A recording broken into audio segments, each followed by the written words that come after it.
સુરત સહિત સમગ્ર રાજ્યમાં ગૌમાંસ વેચવા પર પ્રતિબંધ છે, તેમ છતાં અવારનવાર કસાઈઓ દ્વારા ગેરકાયદે રીતે ગૌમાંસ વેચવાતું હોવાનું સામે આવ્યું છે। ઉલ્લેખનીય છે કે ગૌરક્ષકો દ્વારા પોલીસને સાથે રાખીને કાર્યવાહી પણ કરવામાં આવતી હોય છે। ત્યારે લિંબાયત વિસ્તારમાં ગૌમાંસનું વેચાણ કરતા બાપ દીકરાને ઝડપી લેવામાં આવ્યા હતા, જ્યારે ગૌમાંસ લેવા આવનારને વોન્ટેડ જાહેર કરવામાં આવ્યા છે।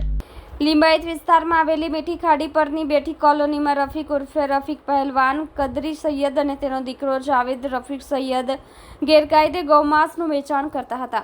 આ અંગેની બાતમી ગૌરક્ષકો મારફતે પોલીસને મળી હતી, જેથી રેડ કરવામાં આવી હતી, જેમાં બાપ દીકરો ઝડપાઈ ગયા હતા। જ્યાં ગૌમાંસ લેવા આવેલો નાસી ગયો હતો, જેથી તેને વોન્ટેડ જાહેર કરવામાં આવ્યો હતો। પોલીસે ગૌમાંસ વેચતા પિતા પુત્રને ઝડપી લીધા હતા, જ્યારે અઠોદરામાંથી અનિફભાઈ નામના વ્યક્તિને વોન્ટેડ જાહેર કરવામાં આવ્યો છે। જો કે પકડાયેલા આરોપીઓ પાસેથી પૂછપરછ કરવામાં આવી રહી છે કે આ ગૌમાંસનો જથ્થો ક્યાંથી લાવવામાં આવી રહ્યો છે।